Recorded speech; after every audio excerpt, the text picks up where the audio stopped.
क्या हुआ कि शाजी और आदित्य बिल्कुल अलग हो गए? क्योंकि वो कहते हैं ना, एक मैन में दो तलवारें नहीं लड़ सकते। जम्मू के लोग डोगरी को या मतलब आर्टिस्टों को सपोर्ट करते हैं? व्हाट डू यू नहीं करते। और थिंक? सबसे ज़्यादा टेक्स्ट क्या करते हो? सबसे ज्यादा टेक्स्ट इमोजी। इमोजी। कौन सी? किस वाली? क्या बात।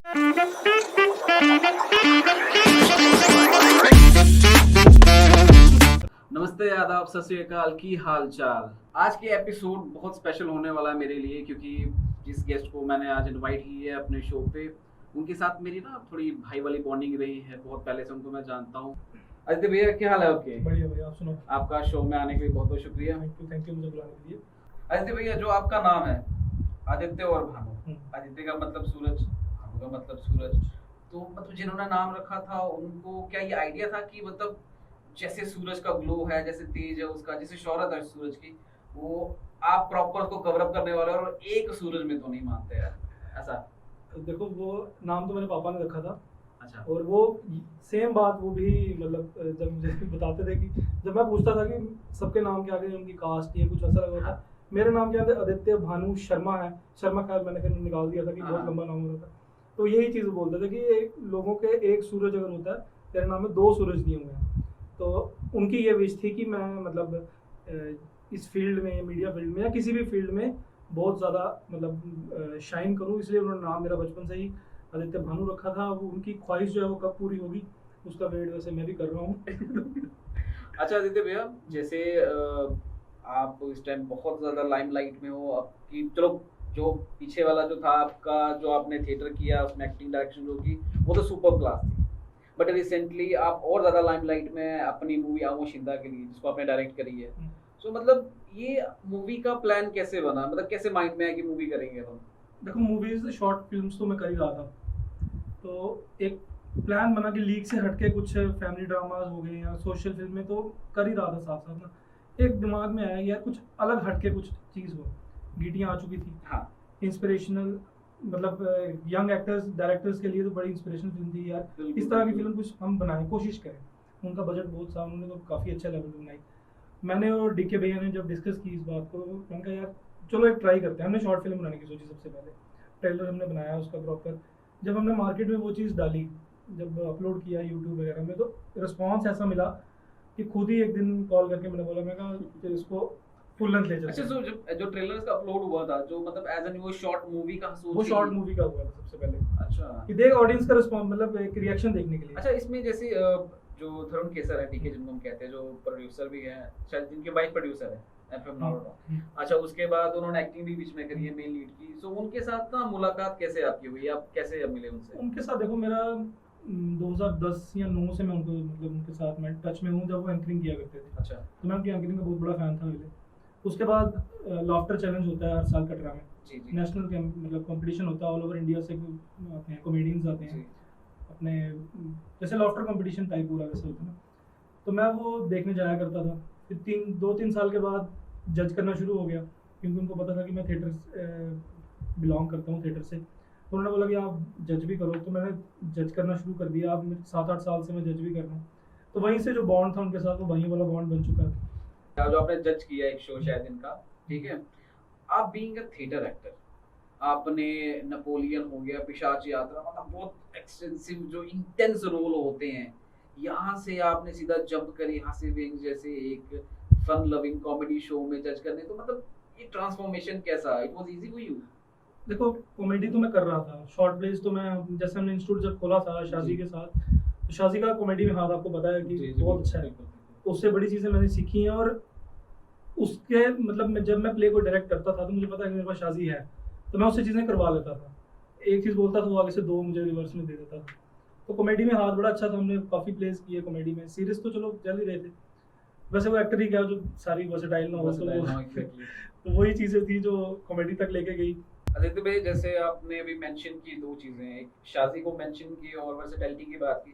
शादी वाले टॉपिक पे बाद में आते हैं। एक आपका ना बहुत फेमस एक शो था, मतलब उसमें ना, मतलब जिस भी लोगों से मैंने रिव्यू, मतलब जिस भी लोगों से मैंने बात की जो थिएटर से नहीं भी जुड़े, जो मतलब रेगुलर नहीं देखते हैं, वो जो आपका एक रोल था, करण गति प्ले थी, कर्म गति। कर्म गति ना, उसमें एक आपने रोल किया था, उसके बारे में बस कुछ बताएंगे, क्योंकि उस रोल को जैसे आपने एक्ट किया, वो जैसे आप उस कैरेक्टर में ढले हो, उसको मतलब अनुपम खेर से कंपेयर कर सकते हैं हम, सारांश जो उन्होंने की थी। सारांश, हाँ खैर वो तो मतलब बहुत बड़े एक्टर हैं। करम गति की मैं बात करूँ, करम गति ना कोई और करेक्ट मतलब ये कोई और रोल कर रहे थे एक्टर, तो उनकी कोई प्रॉब्लम होगी तो वो एक हफ्ता पहले ही मेरे पास वो प्ले आया। अच्छा। पहले तो मैंने मना कर दिया कि वो एक ना बड़ा थोड़ा मुश्किल प्ले है, और उसके जो डायलॉग्स हैं वो नॉर्मल जैसे हम बात करें वैसे नहीं है, वो राइम्स में लिखे हुए डायलॉग, मतलब कविताओं के जरिए आपको मतलब वो डायलॉग वो बोलने हैं, क्योंकि वो अपने आप को एक जो कैरेक्टर ऐसा है कि वो बाबा जित्तो को इतना पढ़ चुका है, इतना पढ़ चुका है कि वो अपने आप को बाबा जित्तो समझने लग पड़ता है। ओके। तो वो मेंटल असाइलम में है, वो अपने पूरी उसने अपनी लाइफ वैसे ही वो उनके जितने भी कैरेक्टर हैं बाबा जित्तो जी के, उनके साथ वो इंटरेक्ट करता है, वो हेलुसिनेशन में ही वो चीज़ें कर रहा है। तो वही जब करेक्टर मुझे मिला तो मैंने नहीं निभाया, मुझे लगता है वो ऊपर वाले ने या बाबा जित्तो जी ने ही आशीर्वाद अपना दिया मुझे कि वो रोल मेरे से निभो गया, और मैं खुद हैरान हो गया जब मैंने वो फोटोज देखे कि मैंने रोल कर दिए। अब टॉपिक पे आते हैं शादी खान के। जैसे हम मतलब जो ऑब्वियसली आप लोग को जानते हो बहुत क्लोज बॉन्ड रहा है आप लोग का। तो ऐसे अचानक क्या हुआ कि शादी और आदित्य बिल्कुल अलग हो गए? नहीं अलग नहीं हुए हैं, रास्ते अलग अलग कर लिए हम लोगों ने। कुछ क्रिएटिव डिफरेंसेस की वजह से या क्या? नहीं ऐसा, देखो जब हमने 2009 में जब पहला प्ले किया मैंने, 2010 में जब हमने अपना लिखा हुआ नाटक मैंने जब अकेडमी में जी। फेस्टिवल में किया था, और मैं यंगेस्ट राइटर था, ये भी मैं बता देता हूँ उस टाइम पे। ओके। तो शाजी उस टाइम पे पहला प्ले मतलब कर रहा था। अच्छा, शादी की शुरुआत थी? शादी की शुरुआत उस प्ले से हुई थी, ठीक है। जो मैंने लिखा हुआ था, और डायरेक्ट शशि भैया कर रहे थे, शशि भूषण। जी। उस प्ले में उसको मेरिट अवार्ड मिल गया, क्योंकि कॉमेडी हाथ अच्छा था उसका। हाँ।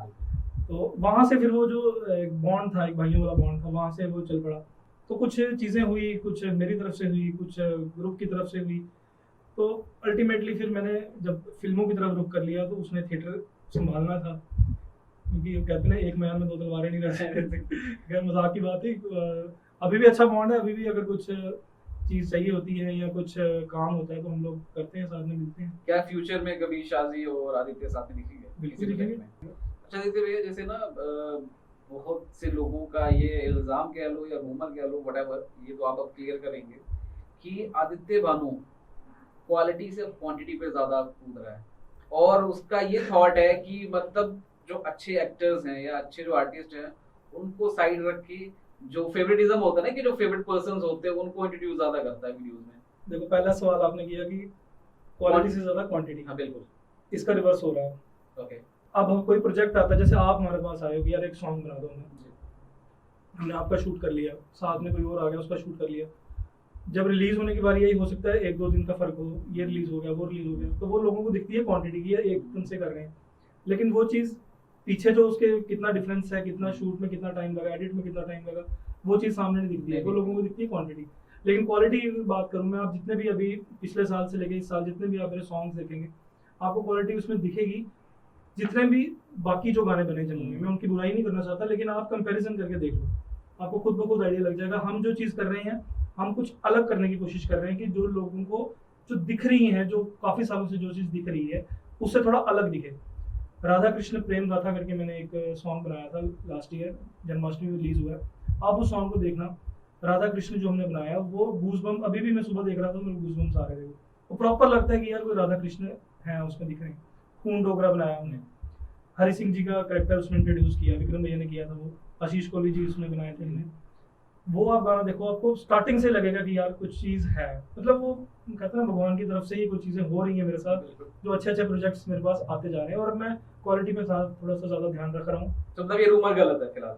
अब गलत है, पहले हो सकता सही होगा, लेकिन अब गलत है। जैसे हम बात करते हैं इस इंडस्ट्री की, मतलब बहुत ज़्यादा बहुत टाइम से बहुत अंदर तक इस इंडस्ट्री के, अब जैसे मूवी भी कर लिया आपने, शॉर्ट फिल्म्स भी करी हैं, थिएटर भी करा है, आपको क्या लगता है कि मतलब बीइंग अ आर्टिस्ट या बीइंग अ प्रोड्यूसर एक्टर, मतलब जिस भी कैटेगरी में खुद को आप कंसीडर करें, जम्मू के लोग डोगरी को या मतलब आर्टिस्टों को सपोर्ट करते हैं? What do you think? नहीं करते हैं। और डोगरी इंडस्ट्री की अगर मैं बात करूँ, एक टाइम तक आपको लोग सपोर्ट करेंगे, ठीक है ना। मैंने फिल्म बनाई, मैं किसी को बोल सकता हूँ इमोशनल, यार डोगरी फिल्म बनाई है, आ जाओ देखने, एक बार वो आ जाएगा देखने, आके देखेगा यार ठीक है चलो ठीक है चला गया। एक और फिल्म लगी, हाँ एक और फिल्म लगी डोगरी में, चलो देखने आते हैं, मैं ज़बरदस्ती किसी को लेके जाऊँगा, वो देखेगा चलो ठीक है। एक टाइम आएगा जब आपको क्वालिटी या कंटेंट वैसा देना पड़ेगा, तभी ऑडियंस नहीं, आएगा। जैसे आपने बात करी क्वालिटी क्वांटिटी वाली जो बात अभी चल रही है फिलहाल मूवीज में, आपको लगता है बीइंग एन आर्टिस्ट कि उस लेवल की फिल्म्स बन रही हैं हमारे जम्मू में कि जो हमारी जम्मू की ऑडियंस को अप्रोच करे? अभी मुझे लगता है अभी बहुत टाइम है उस चीज में, और बहुत काम करना बड़ा जरूरी है। बट मुझे ऐसा लगता नहीं कि लोगों के पास यहाँ पे टैलेंट की कमी है। मुझे राइटर्स अच्छे, डायरेक्टर्स मतलब हैं अच्छे। बहुत है, हर एक चीज आपको देखो, हर एक चीज अवेलेबल है यहाँ पे जम्मू में, बस वो जो रास्ता है ना वो नहीं सही दिख जैसे रहा। बाकी इंडस्ट्री की हम बात करें, जैसे पंजाब की लेते हैं कि मतलब इनिशियली क्या था वो, और इस टाइम बॉलीवुड के लेवल को टक्कर दे रहा है। क्रॉस कर चुका है वो। देखो उन्होंने भी, खैर लोगों का सपोर्ट तो रहा उनको, नहीं वो तो ठीक है बिल्कुल ना, है। लेकिन उन्होंने चीजें भी तो वैसी दी ना। हम उनको वो चीज देंगे नहीं, सिर्फ अपने ही उसमें एरिया ऑफ इंटरेस्ट में रहेंगे कि यार हम ऐसी चीज बनाएंगे, हमें पसंद है, लोगों को पसंद आई नहीं है, वो कैसे पता चलेगा? रिसर्च वर्क होना चाहिए आपके रिसर्च वर्क होना चाहिए आपको। जम्मू के, मेरे को तो लगता है जम्मू का जो हमारा जो हिस्ट्री है ना, सबसे पहले उस पर वर्क करना चाहिए। ठीक है, हिस्ट्री को आप सामने लेकर आओ, लोग खुद ब खुद आपको कनेक्ट कर जाएंगे। जब एक बार ऑडियंस जुड़ गई आपके साथ, फिर आप कॉमेडी करो या थ्रिलर करो, रोमांस करो, कुछ भी फिल्म लेके आओ, लोग आपको जुड़ेंगे और लोग देखेंगे आपको। सो मुझे लगता है सवालों का सेशन फिलहाल यहाँ पे खत्म करना चाहिए। सो अब स्टार्ट करते हैं हम अपने रैपिड फायर क्वेश्चन से। आदित्य वन भैया तैयार हो? आपकी पहली जॉब कौन सी थी? पहली जॉब मेरी अभी तक कोई नहीं है, क्योंकि मैंने जॉब की ही नहीं है। आपको सबसे ज्यादा सुनने में क्या अजीब लगता है, सबसे ज्यादा बुरा क्या लगता है सुनने में? सबसे ज्यादा बुरा तब लगता है कि जो चीज मैंने नहीं की होती है, वो चीज जब सामने से पता चलेगी, यार ये चीज तूने की है, तूने इस वे में की है या ये सोच के की है, तो लगता है कि यार उस बंदे को मैं कैसे समझाऊं, यार मैं ऐसा नहीं हूं। सबसे ज्यादा टेक्स्ट क्या करते हो? सबसे ज्यादा टेक्स्ट इमोजी। इमोजी कौन सी? किस वाली? क्या बात है। अपनी वाइफ को। अच्छा नहीं मतलब एक्सप्लेन नहीं पूछ रहे एक्सप्लेन कर रहा हूँ ताकि कोई गलत फहमी ना आए। फेवरेट सब्जेक्ट क्या था स्कूल टाइम में? फेवरेट सब्जेक्ट मेरा मैथ्स। सच्ची? फुल मार्क्स आते थे मेरे 10th तक, उसके बाद फिर थोड़ा सा मतलब बहुत कम लोगों का रहता है कि यार मतलब मैथ्स नहीं, मैथ मेरा अच्छा था।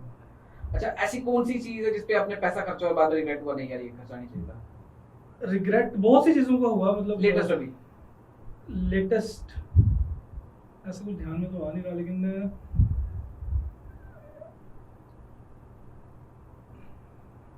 माइंड में तो बड़ा क्वेश्चन भी बताना नहीं चाह रहे शायद।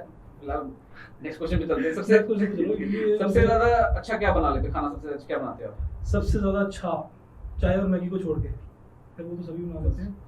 मैं लॉकडाउन में मैंने एक चीज, मतलब एक वो सीखी थी, चांप, चाप? सोया चांप। मैं बड़ी अच्छी बनाता हूँ, कभी आप टेस्ट करने आना। पक्का पक्का पक्का। यूट्यूब से सीखी थी मैंने, लेकिन बहुत अच्छी बनाता हूँ। अच्छा पैसा या खुशी? अभी आप पूछोगे तो पैसा होगा तो खुशी ऑटोमेटिकली आ जाएगी मुझे। Fair enough. अकेले टाइम स्पेंड करना ज्यादा पसंद करते हो या सोशल?